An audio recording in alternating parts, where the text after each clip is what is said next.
Hi there students, welcome to your final week, week 12 of communications, introduction to communications.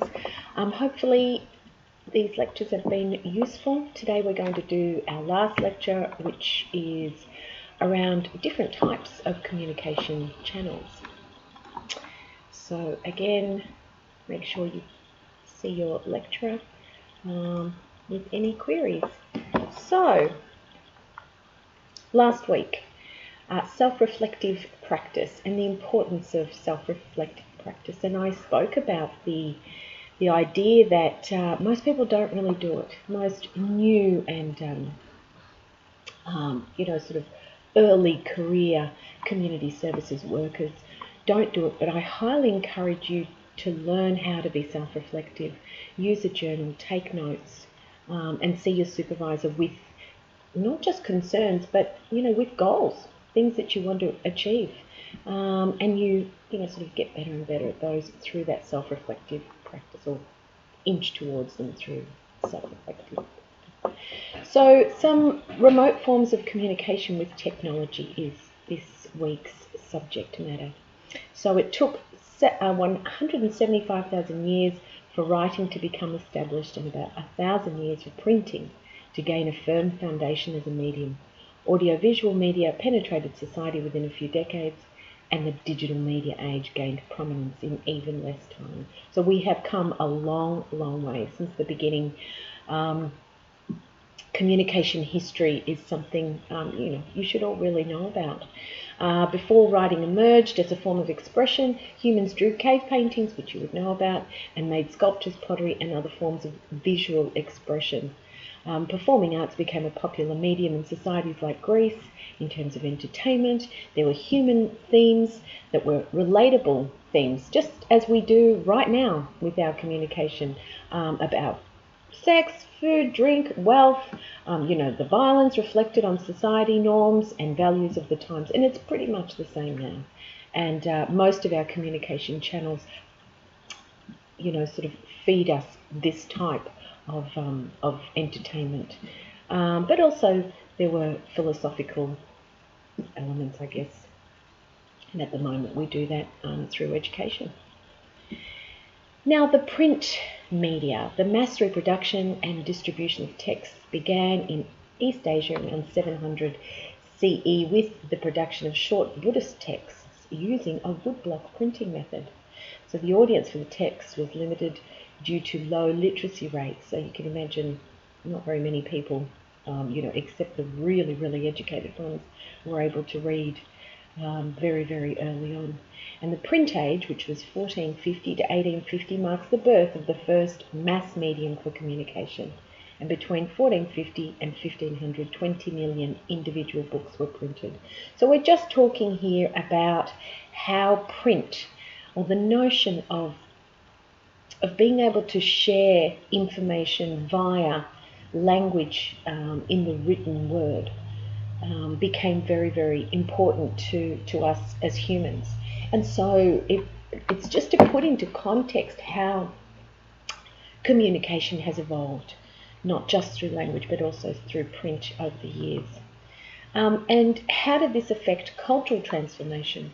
So before the print age, people relied on the stories of others, storytellers, clergy, teachers, and the leaders for information. And many cultures that didn't evolve into, using, I guess, paper and print and storybooks and so forth, really still do rely on the storytellers of the community to pass on not just the legends, but also, the religion, the philosophies, etc. So the rise of the print age created cultural transformation in certain cultures. The rise of literacy and the availability of literature, religious texts and reference books allowed people to learn for themselves, which is what you're doing, distinguish themselves from others by what they read and knew, and figuratively travel beyond the localized lives. And so despite the creation of many other forms of mass communication, print is still an important channel for information. So when we think about how we communicate, there has to be a channel. One of those channels, obviously, is print, and print, is used in many different ways. There is also sound media. What did that look like early on? It looked like the telegraph, which was invented in the 1840s and made practical by Samuel Morse. You'll notice the word Morse if you know about Morse code. Morse code is a system of dots and dashes that could be transmitted across telephone cables using electric pulses. And so if we think now about how we communicate or the process of communication, we have a message, we encode the message. In this case, it's encoded into dots and dashes, and it's transferred via a channel. Here it is the Morse code in a machinery, and the person decodes it. So this is one of those big ones where if you don't know how to decode, the message will be lost. A precursor to the global communications network that we rely on today was this idea of sending messages via sound media. Then radio in the 1890s, speech and music was broadcast over a wireless signal. Radio came along and it paved the way for radio as a form of mass communication that boomed in the 20s. So I wonder what period radio came along in your culture. During the 30s and 40s, the radio was the centre of most living rooms, and really we're talking here about a certain culture. The primary means of news, information and entertainment for many influenced the beginning of mass marketing of products and consumerism. So it gives you an idea of where Western cultures kind of began to get a sense of themselves as not just being the community, but being a wider community. I guess in the beginning, you were sort of only transmitting messages around, your community and maybe interstate, but, gradually that grew more and more and became global. So then television, which came in the 40s and early 50s with television stations, they saw, they changed everything. Pretty much television changed everything and everyone. Again, if we think about the type of communication channel, it is a transmission one, isn't it? It really is just belting it out to whoever will listen, and it isn't looking for the feedback loop. It is really just a transmission form of information.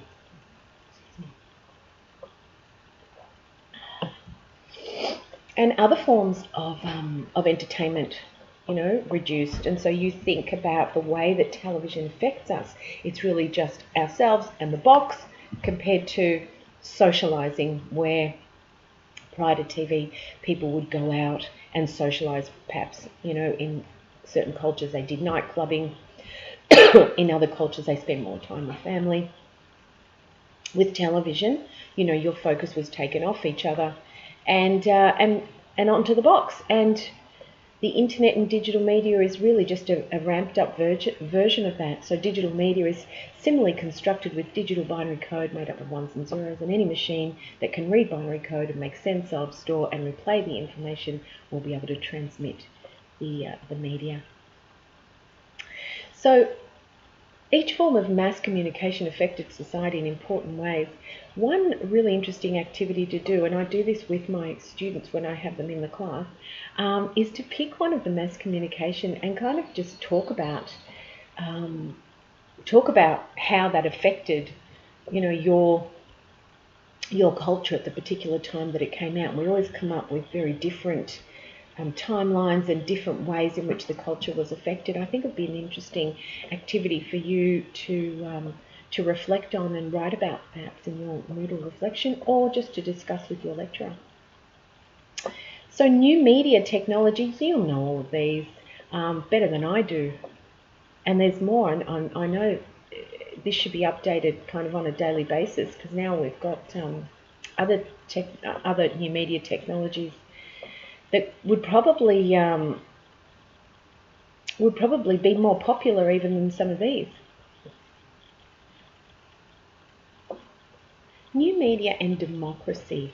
So what we want you to think about here is how democratic is new media. So how And when we say democratic, we're thinking about the distribution amongst the population. How easy is it to distribute information amongst the population with new media, given the different, the different populations, the different sectors? And so a democratic one would say that everybody, is entitled to the same amount of new media or same capacity to obtain new media and be involved in it. But we're wondering, how democratic is it? Is it realistic, and is it true that everybody does have this? So new media helps distribute power to the people through their personal and social characteristics. So it's considered that new media is at a levelling. It is a levelling sort of form of media. It's a levelling channel because it's relatively easy to access. And so everybody, is able to represent themselves. So there's an evening and a more even distribution of power in that way. When you think about the early writing, that was only accessible to a certain few. And when you think about, early texts and so forth, in terms of religious texts, it was really just a certain person who had that information distributing it to the people. And, the power wasn't distributed evenly. The power held with the person who held the book or the information, whereas new media allows for a levelling or a level playing field. Everybody can access the same amount of media than the next guy. So media, allows audience interactions that are more like a dialogue, and communicative acts that are important for a functioning democracy is criticism, questions, and opinions. And so, that power is held by everybody. If I don't like this idea, I can have a say in it. And so democratic nations allow that interchange of communication. Now, not all cultures do that. There is some media which is censored in certain countries. There is, people are not allowed to ask questions of certain, government initiatives or ideas, whereas democracy states that is allowed, and new media encourages that. And with that comes, this idea of ethics. What are the ethical standards around new media? So censorship, which is based on the notion of freedom of speech, is enacted and free speech limited in two primary ways on the internet: through intellectual property rights and copyrights, and through content filtering by governments or other entities. So new media is still subject to some degree to censorship. And what we're saying here is that there's two ways, through intellectual property copyright, so you can't copy that and use it and claim it as yourself, and you guys know all about that because of, Turnitin and plagiarism and so forth. But also, there are organisations that are employed by governments to censor what's out there. And there are, as you know, cultures which do that ongoing. So once anything is digitised, it becomes nearly impossible to control or limit its circulation, because the fact is that even though intellectual property rights exist, it's very difficult to police them. Any person can take any piece of media and reclaim it or repeat it as many times as they want and republish and redistribute it without the original owner being aware, until they do become aware. And then there are there are things that person can do. There are means by which that person can, redress the situation. And so governments have tried to keep up with technology by introducing new laws in regards to reproduction and circulation of information with intellectual property rights and copyrights. But again, how easy is it to police? It's very difficult. Media corps and government agencies have tried to limit the illegal reproduction of material, but with limited effects, as I say. And as we realise, if we think about it, it's too easy to copy, paste and send stuff that's not your own. And very, very difficult to track back. So, a little thinking activity for you now. In September of 2012, a video trailer for an anti-Islamic movie made in the US made its way onto YouTube. This sparked protests in Egypt, Libya, Yemen, Pakistan, Tunisia, Indonesia, Iraq, Lebanon, and many other countries. So it was an anti-Islamic movie made by, I think it was actually a Muslim person, in the United States.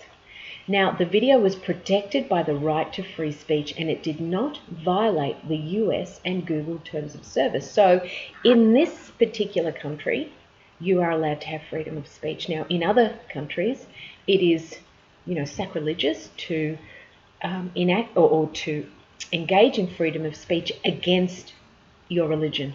Yet in the US, it's allowed. So what we're saying here is it was okay in the US, and according to Google, but not okay to be viewed in other countries. So the Secretary of State, Hillary Clinton, condemned the video, but had no powers to remove the content. Of course, if it's legal, it might not be tasteful, it might not be to your liking, but it can't be removed. And Google made the decision to block the video in Libya, Egypt, Indonesia, and India in the wake of increasing protests and an attack on the US Embassy in Libya, which killed 4 Americans. So that actually happened.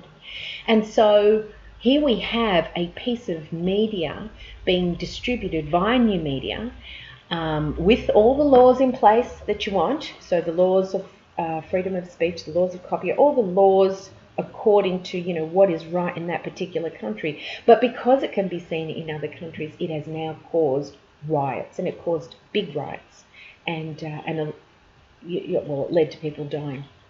So the question here is, should the United States have removed the video in the wake of protests? Because initially there were protests about it prior to it escalating.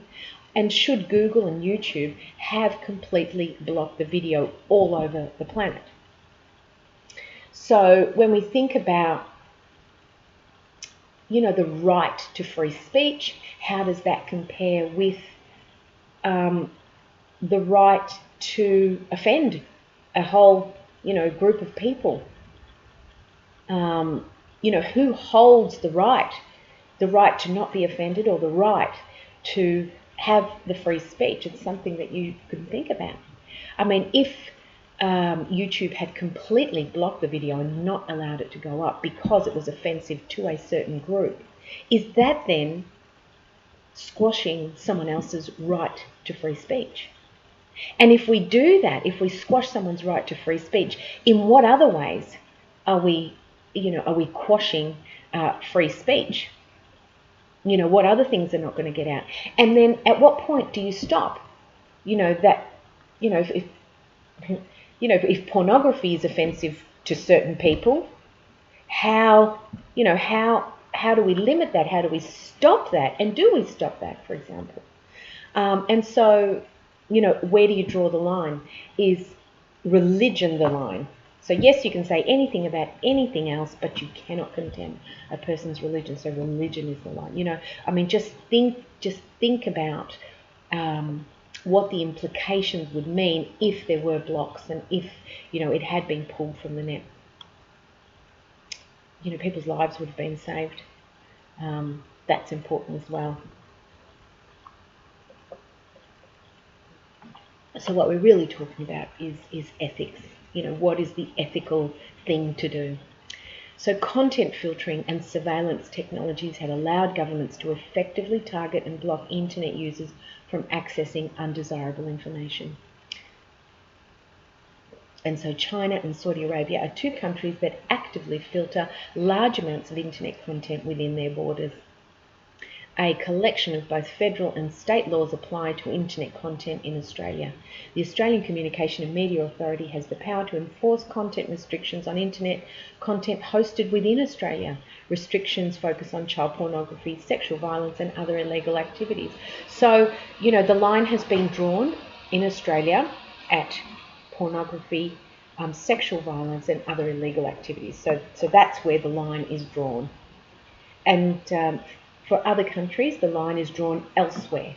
The line is drawn at, religion. The line is drawn at commenting on politics and so forth. And I guess that line represents different things in different countries. For some countries, that still enables people to have freedom of speech, but not violate the rights of children, and sexual violence against people. Yet in other countries, that line is drawn at a different area, which does violate freedom of speech, and it does, sort of stop people from having political discourse that might be against the government. So there's different levels of control in different countries. And that's how the ethical standards around new media have evolved in the various countries. What about this? The Suicide-Related Materials Offences Act, it is an act, makes it illegal to use communication media such as the internet to discuss the practical aspects of suicide. So now there is a line being drawn not just at pornography and sexual violence and violence in general. It's violence against the self. So the government is saying that we're also going to control what you can do to yourself. What do we think of this? Why might the government have deemed it necessary to ban such information to its citizens? It doesn't seem like something that this government would do, given that free speech and, self-determination seems to be a theme. Why would they be stopping people, from learning how to suicide? So I guess that, it must have gone out, into, into the space of, psychiatrists, psychologists, doctors, the general community, social workers, community service workers, and, some sort of group, some sort of board that decided, look, we're better off not having that information on the internet, because then we can catch people who want to suicide, and the mandate is to protect, do no harm, okay, duty of care, right? And so if we catch those people who are contemplating suicide and don't provide them with information on how to do it, then we are fulfilling our ethical responsibility, for example, to do no harm and to provide duty of care to our citizens. But guess what? It's out there. It is actually out there. So whereas there is a law which makes it illegal, and I hope that it's doing its job, and I hope that it is being policed, this sort of stuff is out there, because of course where there's a will there's a way. There's the dark net, etc., etc. So there's other versions of the internet which people access, and through which all sorts of illegal transmission of information is going on. So I think the bigger question too is how do we police all of these laws? What about the selfies?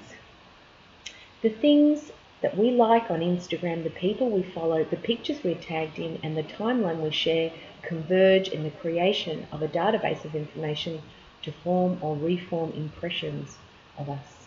This is very, very true. People can become over-focused on creating their online presence and neglect their online relationship. But I want to address the first one first. You are all going out into community services, into the community. Anything that's out there about you will be found. And make no mistake that employers do look at social media content related to people. What are you putting out there? Look, a guy, I don't know if you know this, but a young MP, I think, the youngest MP, I'm sorry, I don't know details, but was running for government, and somebody found a Facebook post in which he was making a comment, I believe, about rape, and it wasn't a very nice thing.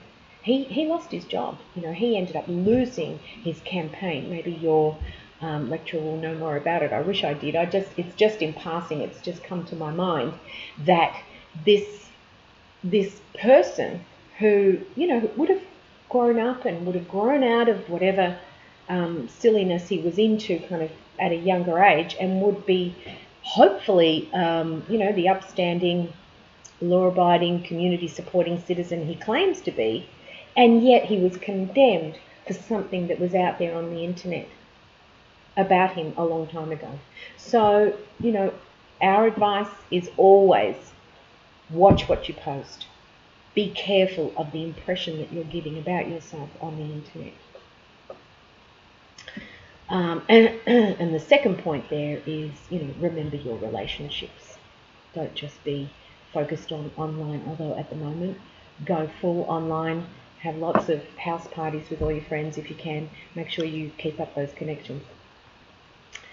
And so the question of relationships around this time now. Modern technology, as it says here, has changed the shape of our interpersonal relationships, but not necessarily the quality of those relationships. Relational maintenance and staying in touch is more convenient. The occasional comment or like of a photo or status update can maintain the relationship, and it can be used as a supplementary space for interpersonal interaction that adds to offline interaction. So we're saying that it's a good thing. We're saying that modern technology adds or can add to your relationships, which I believe it can, and it can sustain or maintain relationships that you don't have a lot of input into, but you're still thinking about those people, and for most of you being international students, modern technology is your link, so fundamental, really. And during times like this, we really have come to realize how important this technology is for continuing relationships. Self-disclosure is a fundamental building block of interpersonal relationships. There, the final point, self-disclosure is easier for many people when done online. Lack of immediacy can arouse less anxiety and inhibition, and social support can provide a sense of attachment and relationship importance. Be aware of self-disclosure. Just be very aware of the things that you like, because I think that is the pitfall of social media. You think it's between you and your friends, but it's actually between you and the world. We tend to have significant others that are more similar to and different from us, which can limit exposure to new information and resources. And this is really, really true. So new media allows us to connect with people with whom we would, otherwise never have had a connection with. And we tend to gravitate towards the people that we like and the information that we want to hear, which is different from supposed to be different from buying the newspaper, and where you get a variety of opinions and a variety of influences. Whereas new media, you're down a corridor, and that corridor relates to everything that you like. But is that healthy? Is that a healthy way to live, to just be kind of informed by the people that you like? I notice I have a Twitter account, and I really do, and I follow people who kind of agree with me, but I have forced myself also to follow people who I disagree with. I want to see what's going on out there. I want to have, those diverse opinions, so that I'm always kind of thinking, rethinking, is this, has that person got a point? Can I see that point of view? Do I need to be informed about their views, which oppose mine, but it's important for me to know, etc. So think about that, with your media. Think about who you like, who you share, information with, and who you take information from. It goes on to say here, the people that we are closest to are likely to share many of our values, attitudes, and beliefs. Extended contacts, such as those on Facebook, may expose us to new sources of information, different points of view, and varying attitudes and values. We can broaden our horizon through interactions with those less similar to ourselves. So I think that is the point there. Can you please go back to your lecturer during your final tutorial and discuss in groups or as a tutorial the new technologies activity here. New technologies have blurred the lines between personal and professional in many ways, which can be positive and negative. Constant connectivity, which makes us reachable nearly all the time, can have positive and negative effects on people. They're two great activities. If you think about the first one there, I have had this experience, and so have your lecturers, believe me, and maybe even you have, throughout the COVID 19 lockdown, because I'm available all the time. There is a definite blurring between the personal and professional because I'm accessible all the time via internet, via email. 10 p.m. at night, 10 o'clock in the morning, Saturday, Sunday, public holiday, I'm getting emails. Now, that is a blurring of professional and personal. And to what extent is that good? And to what extent is that bad for me? And so I know somebody for whom it's really, really negative. It really, really stresses him out that he can be contacted all the time, and he feels this obligation and the need to respond and to be there, at 8 o'clock on a Sunday morning, during time off. Now, you have to set up boundaries. If you think about and you will learn a lot about boundaries throughout your course, but these boundaries need to apply to colleagues as well. I work from this time to this time. I'm absolutely accessible. I will make myself accessible on Saturday morning between this time and this time, but that's it. Do you know what I mean? You've got to set up those boundaries so that it doesn't affect you negatively, but it also allows, the use of technology, which is so easy, to have questions answered quickly. And constant connectivity, which makes us reachable nearly all the time, can be positive and negative, and can have positive and negative effects on people. So, you can become addicted to hitting refresh to see, what new and interesting thing has been posted. I guess, certain people are like that. I think that it's a generational thing. I think about people my age, which we won't go into, but it's certainly not your age. I think about, those sort of people, and I think we're really not hitting the refresh a lot. Occasionally it goes off and I'll have a look, but it's not a constant. Whereas I look at my kids, and they are always, refreshing. I think it's negative. I think it's having a negative effect. And research has shown that people do get stressed when they aren't able to access their mobiles and access, the refresh button, if you like, for want of a better word. And so, have a chat about this with your lecturer. And that is it. You've done it. You have made it through INT 102, and you've come to the end of your course in interpersonal communications. Well done. I hope you've enjoyed this lecture. I hope you've been okay with the lectures. I can't say that it has been a joy talking to myself for the past 6 weeks, but there you go. In my mind, I see you, and I hope that you're listening. Have a great day.